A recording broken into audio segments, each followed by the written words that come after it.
desert sun was a cruel overseer, blazing high over the cracked earth of Dusty Creek, a town that looked like it had been born weary. Its main street stretched like a scar across the prairie, lined with buildings that had seen too many storms and too few good years. The Silver Spur Saloon sagged on its foundation, its paint long since burned away by the sun. The church steeple leaned, as though too tired to point to heaven, and at the far end of the street, the town's pride and shame stood side by side, the courthouse and the auction block. It was auction day. The smell of dust, sweat, and horses filled the air as men gathered from ranches and mines across the territory. Wagons creaked, spurs jingled, and the low murmur of rough voices rolled like thunder across the crowd. Cattle, tools, and supplies were being sold, but everyone knew what the real draw was: the labor auction. Men who couldn't afford ranch hands waited with hard eyes and folded arms, looking for cheap labor. Mostly orphans, drifters, and the desperate who had nowhere else to go. Among the men gathered stood Elias Boone, a rancher whose life had been carved out of disappointment. At 35, he was too young to be so worn, and too old to keep starting over. His ranch, the Broken Arrow, stretched across scrubland that refused to yield much but dust and rattlesnakes. His cattle herd was thin, his barn half collapsed, and his debts with the bank were deeper than a dry well. If he couldn't bring in more help before winter, the ranch wouldn't survive another season. Elias tugged at the brim of his sweat-stained hat, his jaw set tight as he watched the auctioneer climb onto the block. He hated himself for being there. Hated the thought of buying another person's labor like stock, but the West didn't leave much room for morality.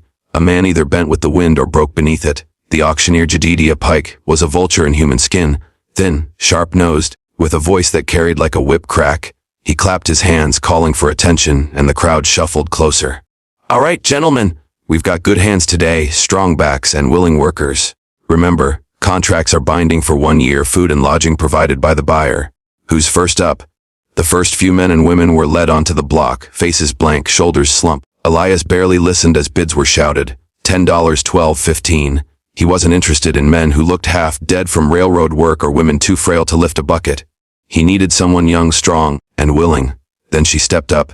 She couldn't have been more than 19, a slip of a girl with dark hair pulled into a rough braid and eyes like wildfire. Bright, unyielding, and full of something Elias hadn't seen in a long time: fight. Her clothes were plain and dusty, her shoes worn thin, but she held herself straight, chin high, as if daring the world to break her. The auctioneer grabbed her arm, spinning her toward the crowd. "Here we have lot 27.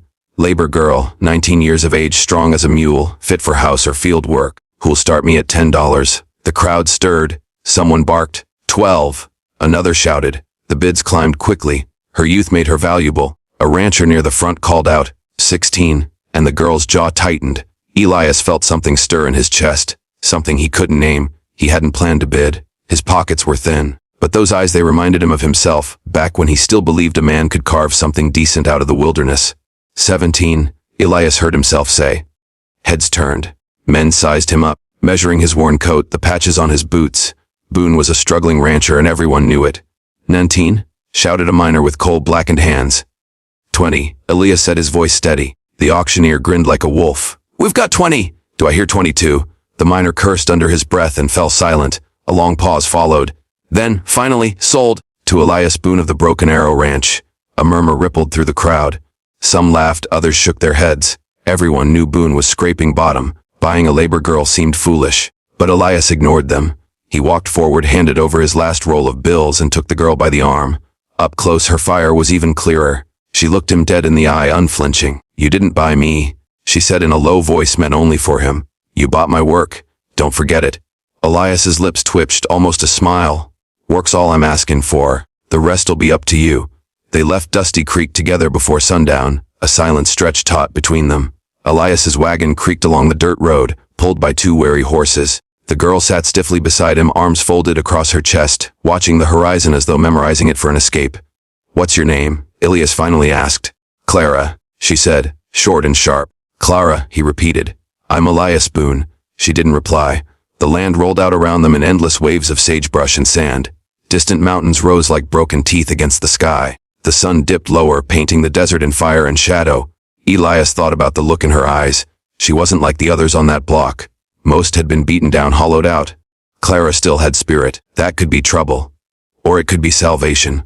By the time they reached the Broken Arrow Ranch, night had fallen. The place looked even sadder than Elias remembered. The house was small and weathered, the barn leaning dangerously, the corrals half empty. Clara climbed down from the wagon, her face unreadable as she took it all in. "This your ranch?" she asked. Elias nodded. "Such as it is. Looks like it's dying." He almost laughed, but the truth cut too deep. "So's everything else out here. Question is, can we keep it alive?" She didn't answer. She just squared her shoulders and followed him inside. The next days were hard. Clara worked from dawn till dusk, hauling water, mending fences, patching the roof, and cooking what little they had. She didn't complain, though her hands blistered and her back ached. Elias worked beside her, saying little but watching, always watching. There was something steady about her, something that filled the empty spaces of the ranch. The silence wasn't so heavy with her around. For the first time in years, Elias felt like he wasn't carrying the weight alone. But Dusty Creek was a place that fed on gossip, and word spread fast. By the week's end, the town was buzzing with it. Boone bought himself a girl at auction, married her before the sun went down, they say. Poor thing don't know what she's in for. It wasn't true, not yet. But the West had a way of turning rumor into fact, and soon, that rumor would force Elias and Clara into choices neither of them had planned to make. Dusty Creek was a town that thrived on whispers, and soon enough, every corner carried the same story. Elias Boone bought a girl at auction, and married her before sundown. The truth was different. Elias and Clara had not spoken vows, not yet, but rumor in the West was like wildfire. It burned quicker than it could be stopped. And in the Silver Spur saloon, where whiskey loosened tongues, the gossip grew meaner with every telling. By the time Elias returned to town for supplies, he could feel eyes on his back like rifle sights. The sheriff's warning, Sheriff Calvin Hodge, was waiting for him outside the general store, thumbs hooked in his belt. He was a broad man, with a mustache that curled like question marks and a voice that carried authority without raising. "Boone," he drawled, "you stirrin' up trouble without meanin' to again." Elias kept his eyes level. "Don't aim to. Just came for flour and coffee." "Ha."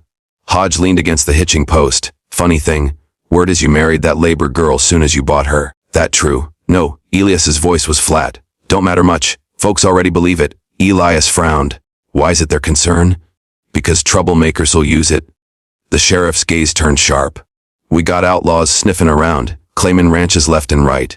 Men like Cole Maddox. You remember him?" Elias's jaw tightened. He remembered. Maddox was a cattle baron with more men than morals, the kind who'd take a weak ranch and grind it into dust. "Man like Maddox hears you got a 19-year-old bride and no kin to back you. He'll test you, might already be planning it." Elias gave a single nod, collected his supplies, and rode out without another word. Clara's past that night by the fire, Clara finally spoke of her own story. "I wasn't born for the auction block," she said quietly, staring at the flames. "My pa was a trapper. Good man ma died birthing me. When I was 16 pa took sick, couldn't hunt no more. I worked where I could. By 19 pa was gone, and I owed rent I couldn't pay. Landlord sold the debt and me with it." Her voice didn't tremble, but Elias saw her hands tighten around the tin cup she held. "World don't care much if you're a girl alone," she added. Elias said nothing for a long time. The fire cracked, coyotes sang in the distance. Then, in a voice rough with honesty, he said, "World don't care much if you're a man alone, neither." Their eyes met, and for a moment something unspoken passed between them, an understanding that came only from shared loneliness. Maddox comes calling 2 weeks later. Elias's fear was proved true. Maddox came. Cole Maddox rode in with 6 men, dust rising behind them like a storm. His smile was too white, his clothes too fine for the territory. He dismounted at the Boone Ranch like he already owned it, eyes sweeping over Clara as though she were stock to be measured. "Boone," Maddox said smoothly, "heard you came into new property. Thought I'd ride by, see if you'd be open to sellin'." Elias's fists clenched. "Not for sale." Maddox's grin widened. "Everything's for sale, the land, the herd, even that girl." Clara stiffened, but she didn't flinch. She stepped forward, eyes burning. "I ain't for sale, Mr. Maddox." Maddox chuckled. "Festy shame she's wasted here, Boone. A man like me could give her comfort." Elias's hand hovered near his revolver. His voice was quiet, deadly. "You best leave my ranch. Now." For a moment, the air was thick enough to choke on. Then Maddox tipped his hat. "Reckon we'll talk again. Maybe sooner than you like." The outlaws rode off, laughter echoing behind them. But Elias knew it wasn't over. The marriage that night. Elias sat at the table, Clara across from him. The kerosene lamp flickered, shadows stretching across the walls. "They'll come back," Clara said. "Yeah, they'll use me against you. As long as folks think I'm just your hired girl, they'll keep talking. Maddox'll keep circling." Elias's eyes lifted to hers. She was calm, steady, her voice without fear. "You mean to say?" "I mean to say," Clara interrupted, "maybe the town ought to be right about us. Maybe we ought to marry." Silence stretched. Elias had faced storms, outlaws, even starvation, but nothing unsettled him like those words. You'd marry a man twice your age just for safety. Clara's eyes softened, though her chin stayed firm. Not just for safety. You gave me a chance, Boone. You treated me like more than cattle. Maybe that's enough to start something. Elias searched her face, looking for doubt. There was none. Finally, he gave a slow nod. Then, before the sun's down tomorrow, we'll be man and wife. With a wedding the next day, they rode into Dusty Creek. The townsfolk gathered, whispering as they passed. At the church, the old preacher stood waiting, surprised but willing. The ceremony was simple. Words spoken low, hands joined, vows made without frills. When it was done, Clara lifted her chin and kissed Elias, quick but sure. Before the whole town, the gossip died in that moment. Rumor became truth. Elias Boone had a wife, but as the sun dipped low, casting the sky in fire, Maddox was already planning his move. At the showdown, it came a week later. Maddox and 10 men rode into town, rifles across their saddles. They marched to the Silver Spur and called Elias out. By then, word had spread. Every ranch hand, shopkeeper, and drifter gathered to watch. Dust swirled in the street. Elias stood alone, Clara at the edge of the crowd, her eyes never leaving him. Maddox sneered. You think a paper marriage changes nothing, Boone? I'm taking your land, and I'll take her too. Elias's hand rested on his Colt. His voice was steady as bedrock. You'll take neither. The street went silent. Time slowed. Maddox's hand twitched toward his revolver. Elias drew. The crack split the air. Maddox staggered, a red bloom spreading across his chest, and fell into the dust. His men froze. The sheriff stepped forward, hand on his rifle. This town's done with you, he barked. Ride out or join him in the ground. The outlaws broke, scattering like crows. Elias stood breathing hard, the Colt still smoking in his hand. Clara rushed forward, gripping his arm. For the first time, Elias let himself lean into her touch. Epilogue: a different kind of strength. Weeks passed. The ranch still needed mending, the cattle still thin, the work endless, but it no longer felt hopeless. Clara was more than a hired girl, more than a wife by name. She was a partner. She faced hardship with grit, laughed in the face of hunger, and filled the house with warmth that hadn't been there in years. And Elias, for the first time since boyhood, felt the heavy silence of the West lift. The Broken Arrow Ranch still bore its scars, but it had life again. Together they faced the horizon, not as a struggling rancher and an auctioned girl, but as man and wife, bound by choice and forged by fire. The desert wind carried their laughter across the wide land, a sound stronger than rumor, stronger than Maddox's greed, stronger even than the lonely silence of Dusty Creek. For in the Wild West, survival was rare, but love, when it came, was rarer still.